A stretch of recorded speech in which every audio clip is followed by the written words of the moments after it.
नमस्कार, स्वागत है आपका जी बिजनेस में। मैं हूं दीपक डोभाल और आप देख रहे हैं आपकी खबर आपका फायदा। लक्षद्वीप मालदीव विवाद के बाद मालदीव सरकार बैकफुट पर है, ये जग जाहिर है। भले ही इस मामले में उसने अपने 3 मंत्रियों को सस्पेंड कर दिया हो, लेकिन भारत से उठने वाले मालदीव विरोधी स्वर थम नहीं रहे। भारत में इसका गुस्सा साफ दिख रहा है। मालदीव की तमाम बुकिंग कैंसिल हो रही हैं। ट्रैवल कंपनी ईज माई ट्रिप ने तो वहां की बुकिंग लेनी ही बंद कर दी है। ऐसे में आज हम इसी मुद्दे पर चर्चा करेंगे। पूरे विवाद को तो हम रोज समझ ही रहे हैं कि क्या वहां पे हो रहा है, लेकिन उसके बीच में एक सवाल ये उठता है कि अगर मालदीव नहीं तो क्या? मालदीव का विकल्प लक्षद्वीप तो जरूर है, लेकिन लक्षद्वीप के साथ साथ देश भर में ऐसी कई जगहें हैं जहां पर आप घूम सकते हैं, मालदीव जैसे ही हॉलीडेज बिता सकते हैं।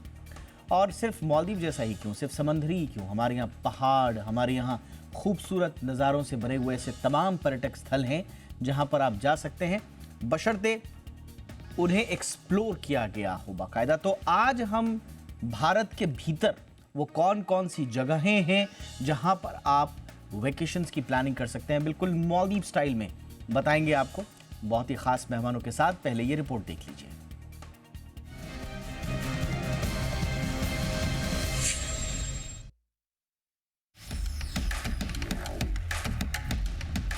बाद में विदेश, पहले अपना देश।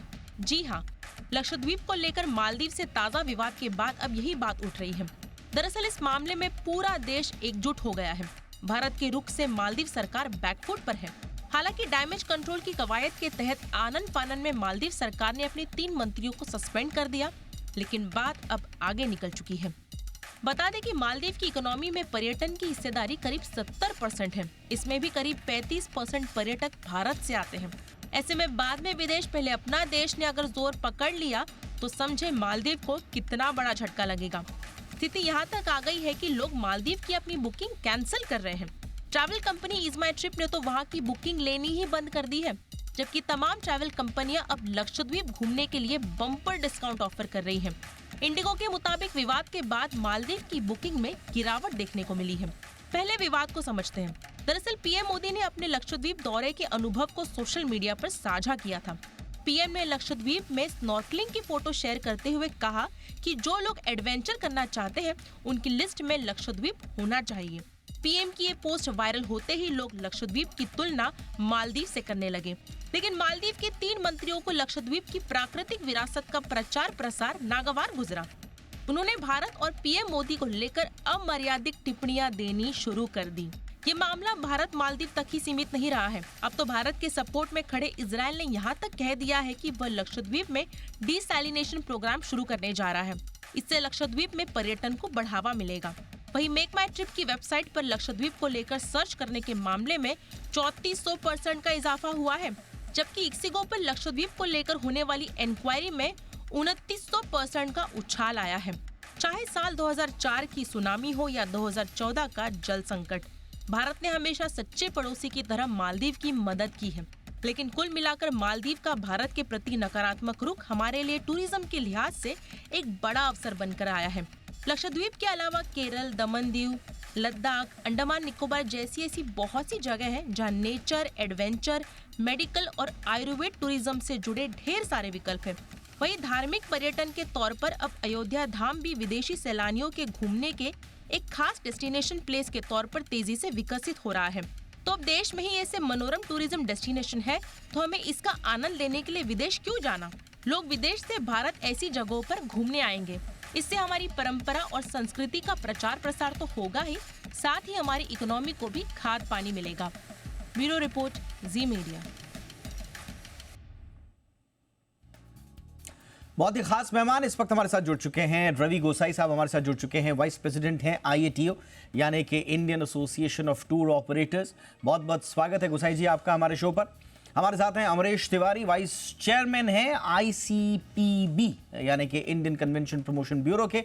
बहुत बहुत स्वागत है अमरेश जी आपका हमारे शो पर। और हमारे साथ हैं सुजॉय मित्रा, जाने माने सोलो ट्रैवलर हैं। बहुत बहुत स्वागत है सुजॉय जी आपका हमारे शो पर। और हमारे साथ कुछ देर बाद प्रशांत पिट्टी भी जुड़ेंगे जो कि ईज माई ट्रिप के को फाउंडर हैं।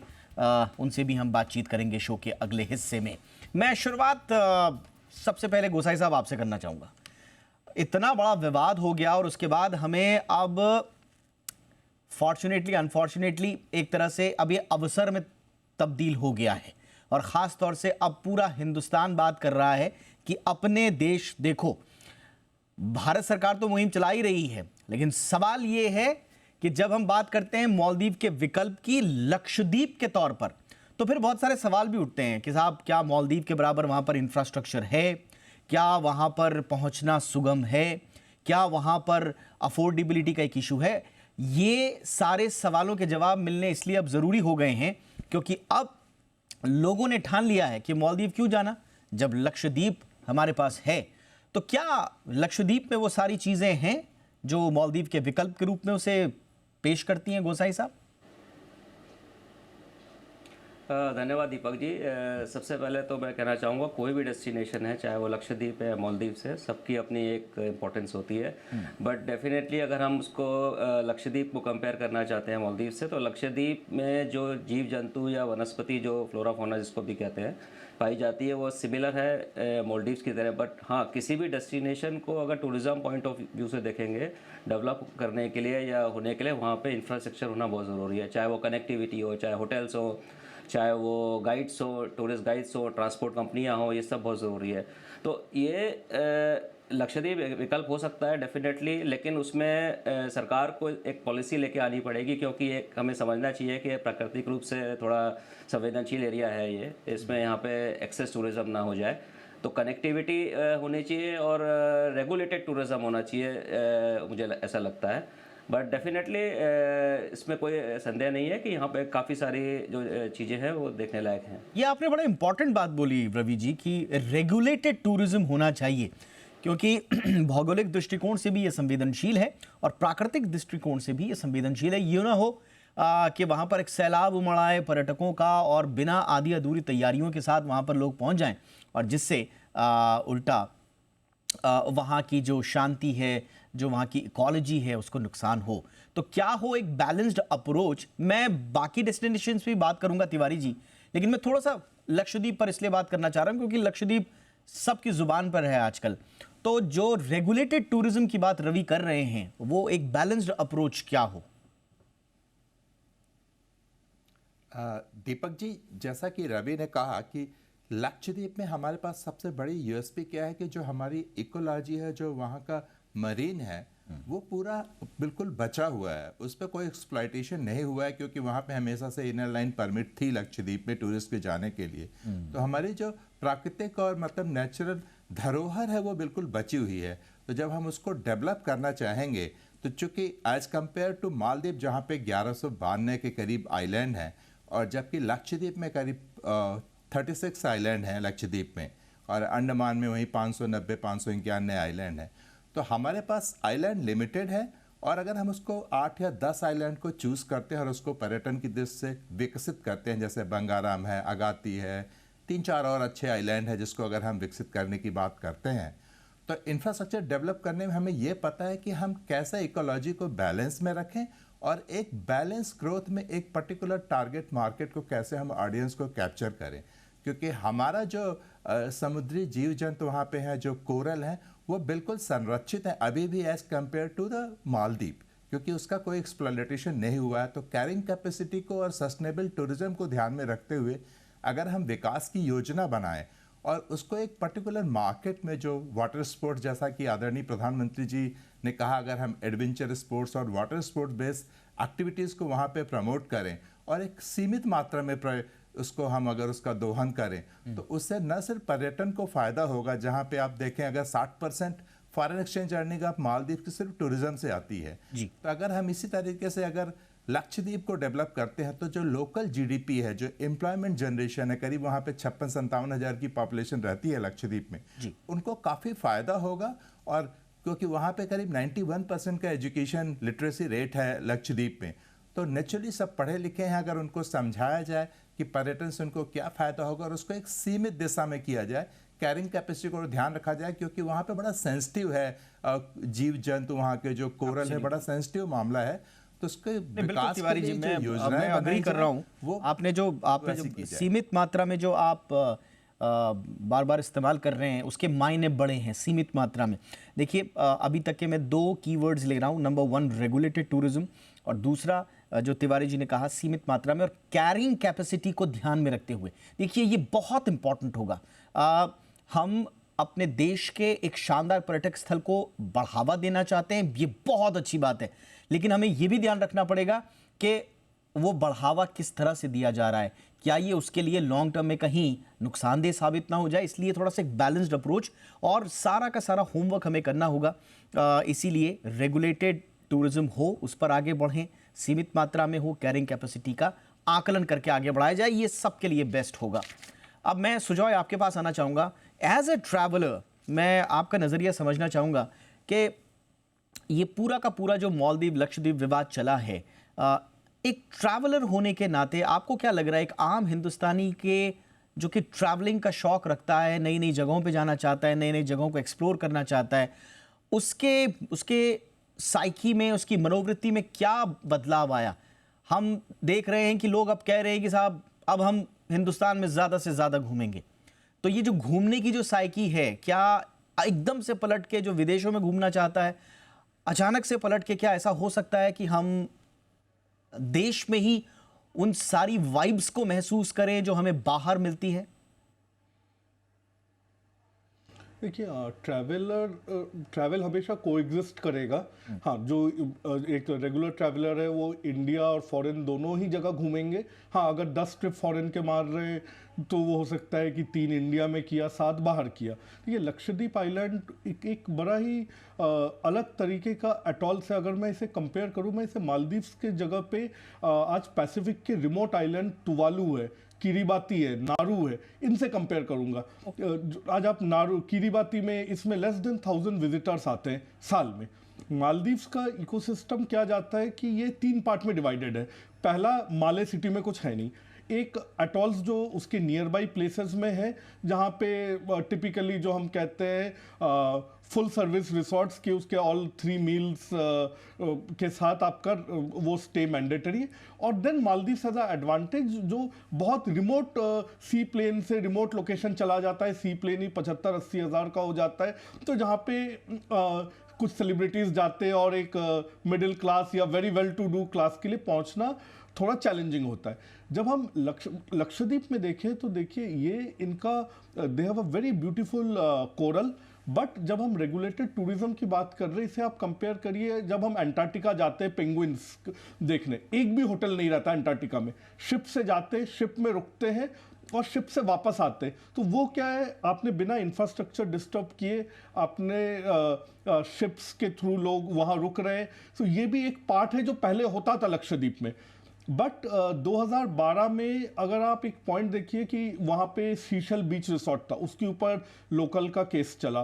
बंगाराम रिसोर्ट था, उसके साथ लोकल्स का केस चला। तो आई थिंक पहले लोकल्स के साथ ये सिनर्जी आएगा तो बिल्कुल जो लोकल ट्रैवलर्स हैं वो मालदीव्स के जगह पे जो नियर बाई डेस्टिनेशन जा रहे हैं उसमें लक्षद्वीप, अंडमान बिल्कुल ऑल्टरनेटिव बनते हैं और बेटर ऑल्टरनेटिव बनते हैं। एब्सोल्युटली। और देखिए ये स्ट्रैटेजिकली भी हमको ये थोड़ा सा देखना पड़ेगा कि ये बहुत संवेदनशील, बड़ा इंपॉर्टेंट है, हमारा मिडल ऑफ अरेबियन सी है हमारे लिए। और हमको ये जो मूवमेंट्स ऑफ शिप्स जो है ना, ये आपके गल्फ ऑफ एडन से और गल्फ ऑफ ओमान से जो शिप्स आती हैं, उन पर आपको एक नज़र रखने के लिए भी बड़ा इंपॉर्टेंट हमको स्ट्रैटेजिकली वो लोकेशन हमारे लिए है। तो सीमित मात्रा में ही हमको यहाँ पर एवेन्यूज़ को तलाशना होगा ताकि यहाँ की आबो हवा ख़राब ना हो, उसको किसी तरह का नुकसान ना हो, और हमारा जो टूरिज़्म का सपना है मालदीव्स का एक ऑल्टरनेटिव के तौर पर, उसका भी हम ख्याल रख पाए। एक छोटे से ब्रेक के लिए मैं रुक रहा हूँ। ब्रेक के उस पार ज़रा मालदीव्स और लक्षद्वीप के इस पूरे रस्साकशी में ज़रा दूसरे डेस्टिनेशंस पर भी ध्यान देंगे जो अब तक शायद जिन पर बातचीत नहीं हो रही थी, लेकिन इस दौरान कुछ नए नए डेस्टिनेशंस भी अब लोग अपनी ज़ुबान पर ला रहे हैं। हमारे एक्सपर्ट्स क्या सलाह देंगे, एक छोटे से ब्रेक के बाद जानेंगे।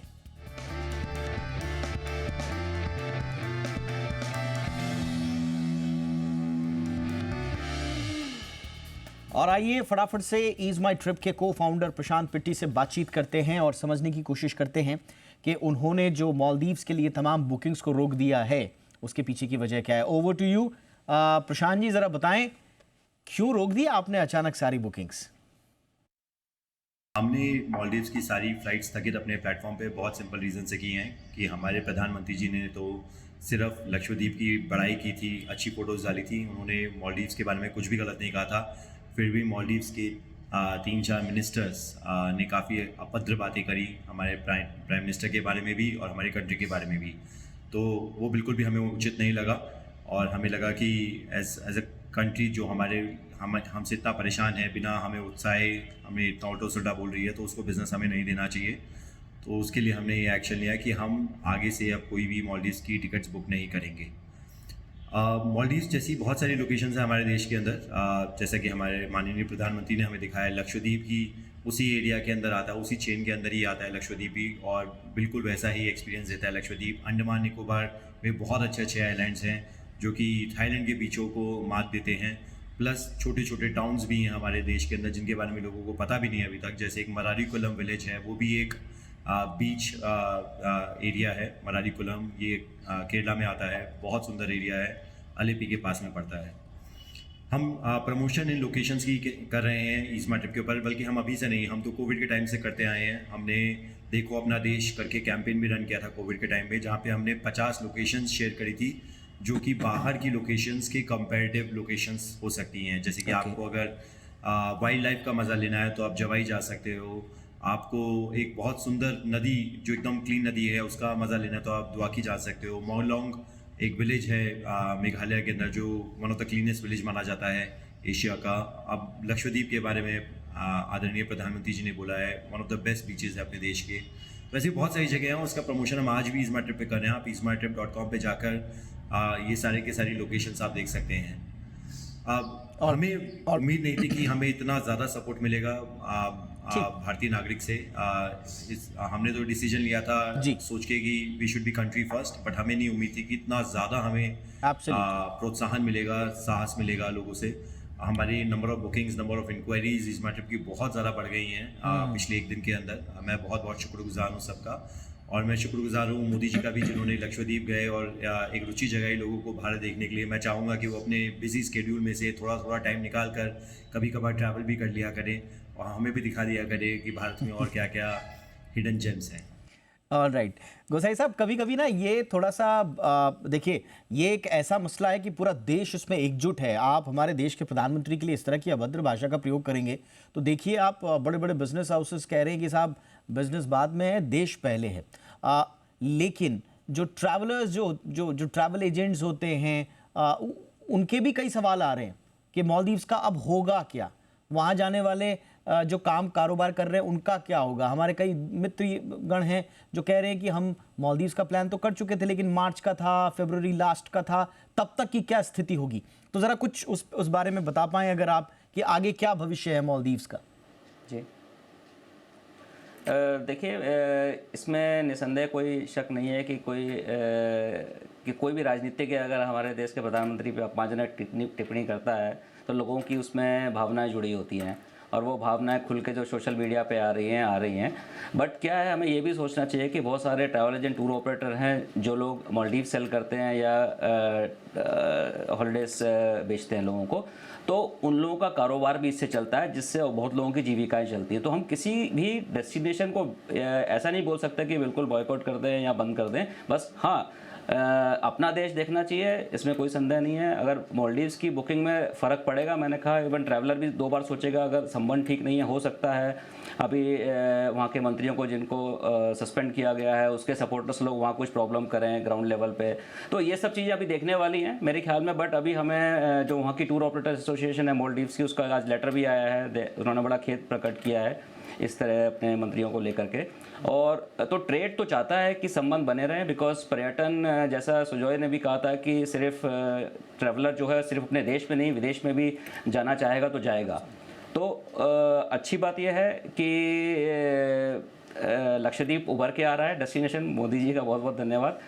लेकिन हम ये नहीं कह सकते कि मालदीव्स, यस अभी थोड़े समय के लिए प्रॉब्लम रहेगी, बट आने वाले समय में मुझे लगता है कि जैसा आपने लोग ट्रैवल बताया, करेंगे। बिल्कुल बिल्कुल बिल्कुल रवि, जैसा आपने बताया, मैं भी वहाँ के अखबार वगैरह पढ़ रहा हूँ, लोगों के सेंटिमेंट्स देख रहा हूँ। ऐसा नहीं है कि इन मंत्रियों के साथ वहाँ पूरा देश खड़ा है। वहाँ पर इनका बड़ा आलोचना भी हो रही है, उनके बारे में लिखा जा रहा है, कहा भी जा रहा है कि भाई आप ऐसा क्यों कर रहे हैं, भारत तो हमारे लिए बड़ा इंपॉर्टेंट देश है। तो मुझे नहीं लगता है कि एकदम ब्लैंकेट बैन टाइप का कुछ ख्याल होंगे, लेकिन हाँ, ये जो जज्बात हैं वो तो लोग अपना जाहिर करेंगे ही। अमरीश जी, आपकी क्या बातचीत हो रही है वहाँ पर? जो टूर एंड ट्रैवल वाले लोग हैं उनका वो तो स्वाभाविक रूप से इतना बड़ा हिस्सेदारी है हमारे पर्यटकों की वहाँ पर, तो वो चिंता में तो हैं, लेकिन वो क्या बातचीत कर रहे हैं, क्या वो उम्मीदों भरी नज़रों से देख रहे हैं हमारे? बेसिकली जब तो मालदीव का जो सबसे बड़ा फेयर है कि मालदीव के जो कॉम्पिटिटिव डेस्टिनेशन हैं, जो उनके प्रतिस्पर्धी डेस्टिनेशन है, जैसे फुकेट हो गया, सेशेल्स हो गया, लंकावी हो गया, मॉरिशस हो गया, नेचुरली यहाँ पे जो हिंदुस्तानी ट्रैवलर है जो इंडिया के अलावा अगर बाहर जाना चाहेगा और वाटर स्पोर्ट्स एंजॉय करना चाहेगा तो उसके पास ये सारे बहुत सारे ऑप्शन खुले हुए हैं। और 11.2% करीब हमारा, करीब 2 लाख के आसपास, 2,03,000 हमारे ट्रैवलर्स जो नंबर 1 डेस्टिनेशन हम थे मालदीव्स के लिए इस साल। तो एक बहुत बड़ा झटका होगा उनके लिए अगर 23% जिसकी टोटल जीडीपी का ही टूरिज्म से आता है, अगर उसके लिए अगर एक सबसे बड़ा सोर्स मार्केट चला जाए तो मेरा ख्याल है कि वो देश भी नहीं चाहेगा ऐसा हो। पर जैसा कि कहते हैं कि कई बार आपदा में एक आशा की किरण नजर आती है, तो हमारी 7,000 किलोमीटर की कोस्टल लाइन है इंडिया की। अगर आप देखें तो हमारी इतनी बड़ी कोस्टल लाइन शायद ही किसी देश के पास हो। तो ये एक बहुत बड़ा अवसर है कि जब हम अपने जो हमारे कोस्टल लाइन के जो डेस्टिनेशन है, चाहे वो उड़ीसा में हो, चाहे आपके वो महाराष्ट्र में हो, चाहे अंडमान हो गया या आपका मालदीव्स हो गया, केरला हो गया, अभी ऋषिकेश बता रहे थे, और इसके अलावा बहुत सारे ऐसे कोस्टल डेस्टिनेशन हैं हमारे आंध्रा में हो गया, वाइजाग के पास में, जहाँ पे बहुत ही खूबसूरत बीचेस हैं। गणेश पूल हो गया महाराष्ट्र में, जिसको प्रमोट किया जा सकता है।